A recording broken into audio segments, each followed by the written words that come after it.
વડાપ્રધાન શ્રી નરેન્દ્રભાઈ મોદીના નેતૃત્વની કેન્દ્ર સરકારનું 2024-25ના વર્ષનું બજેટ વિકસિત ભારતનો સુરેખ પથ કંડારતું સર્વગ્રાહી અને સર્વસ્પર્શી બજેટ છે. એટલું જ નહીં, દેશની આઝાદીના શતાબ્દીએ 2047 સુધીમાં ભારતનો યુવા વિશ્વ સમક્ષ યુથ પાવર બનીને ઉભરી આવે તે માટેની યોજનાઓ પર ખાસ ફોકસ કરવામાં આવ્યું છે. આ બજેટ ગરીબ, યુવા, અન્નદાતા અને નારી શક્તિના સર્વાંગી વિકાસને વેગ આપતું બજેટ છે. રોજગાર, કૌશલ્ય વિકાસ, MSME અને મધ્યમ વર્ગ પર ધ્યાન કેન્દ્રિત કરવા સાથે એનર્જી, સિક્યોરિટી, પ્રાકૃતિક ખેતી સહિત કૃષિ ક્ષેત્રના વિકાસને પ્રાયોરિટી આપવામાં આવી છે. યુવા શક્તિના કૌશલ્ય નિખાર માટે 2 લાખ કરોડ રૂપિયાના પ્રાવધાન સાથે આગામી વર્ષમાં 4.1 કરોડ યુવાનો માટે 5 નવી યોજનાઓ શરૂ થવાની છે.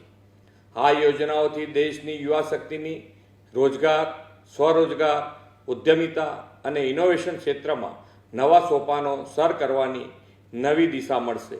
વડાપ્રધાન શ્રી નરેન્દ્રભાઈ મોદીએ વિકસિત ભારત માટે જે 9 પ્રાયોરિટી નક્કી કરી છે તેને સર્વગ્રાહી વેગ આપતું આ બજેટ છે. એગ્રીકલ્ચર સેક્ટરને અદ્યતન બનાવવા સાથે કૃષિ વિકાસ માટે આધુનિક આયામો અપનાવવાની યોજનાઓ આ બજેટમાં લેવામાં આવી છે. એટલું જ નહીં, પ્રાકૃતિક ખેતીને પણ વેગ આપવાનો વડાપ્રધાનશ્રીનો નિર્ધાર વ્યક્ત થયો છે.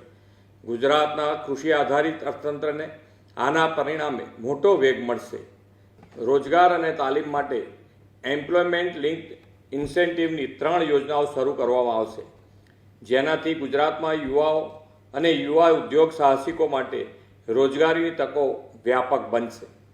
કેન્દ્ર સરકાર 5 વર્ષમાં 1 કરોડ યુવાનોને ટોપની 100 કંપનીઓમાં ઇન્ટર્નશીપની તકો પૂરી પાડશે. PM જનજાતીય ઉન્નત ગ્રામ અભિયાન અંતર્ગત આદિજાતિ વિસ્તારોમાં સરકારી યોજનાના લાભના સેચ્યુરેશનને વેગ આપવામાં આવશે. ગુજરાતના ઉમરગામથી અંબાજી સુધીના આદિવાસી વિસ્તારના આદિજાતિ બાંધવોને પણ તેનો લાભ મળશે.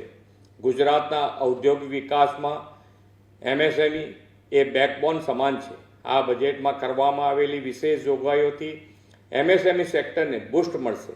MSME અને લેબર ઇન્સેન્ટિવ ઉત્પાદન એકમો પર આ બજેટમાં ખાસ ભાર આપવામાં આવ્યો છે. મેન્યુફેક્ચરિંગ ક્ષેત્રના MSME માટે ક્રેડિટ ગેરંટી સ્કીમ શરૂ કરવામાં આવી છે. તે સાથે જ મુદ્રા લોન હાલના 10 લાખથી વધારીને 20 લાખ કરવામાં આવશે. Investment ready plug and play 100 industrial park વિકસિત કરાશે. PM સૂર્ય ઘર મફત વીજળી યોજના રૂફટોપ સોલર પ્લાન્ટ માટે શરૂ કરવામાં આવી છે, જેમાં 1 કરોડ આવાસ 300 યુનિટ સુધી મફત વીજળી મેળવી શકે તેવું લક્ષ્ય છે. ગુજરાત આ યોજનાના અમલમાં પણ અગ્રેસર છે અને આ વર્ષના બજેટમાં એનર્જી સિક્યોરિટી માટેના પ્રાવધાનથી ગુજરાતની અગ્રેસરતા વધુ ગતિમય બનશે. નાણામંત્રીએ આ વર્ષના બજેટમાં પગારદાર કર્મચારીઓ અને પેન્શનરોને સ્ટાન્ડર્ડ ડિડક્શનમાં આપેલી રાહતથી મધ્યમ વર્ગને મોટો આર્થિક લાભ થશે. એન્જલ ટેક્સ દૂર કરવાથી ગુજરાતના નવા ઉદ્યોગકારો અને સ્ટાર્ટઅપ ઇકોસિસ્ટમને નવી દિશા મળશે. ગોલ્ડ, સિલ્વર અને પ્લેટિનમની ઇમ્પોર્ટ ડ્યુટીમાં ઘટાડો થવાથી ગુજરાતના જેમ્સ એન્ડ જ્વેલરી ઉદ્યોગને વધુ વેગ મળશે.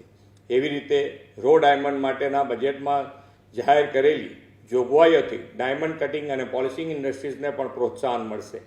વડાપ્રધાન શ્રી નરેન્દ્રભાઈ મોદીએ 2047માં દેશ આઝાદીની શતાબ્દી ઉજવે ત્યાં સુધીમાં ભારતને પૂર્ણ વિકસિત રાષ્ટ્ર બનાવવાનો જે સંકલ્પ કર્યો છે તેને આ બજેટ સંપૂર્ણ રીતે પાર પાડશે એવો મને વિશ્વાસ છે. આવું સર્વસમાવેશી, સર્વપોષક અને લોકરંજક બજેટ આપવા માટે વડાપ્રધાનશ્રી અને કેન્દ્રીય નાણામંત્રીનો સમગ્ર ગુજરાત વતી આભાર વ્યક્ત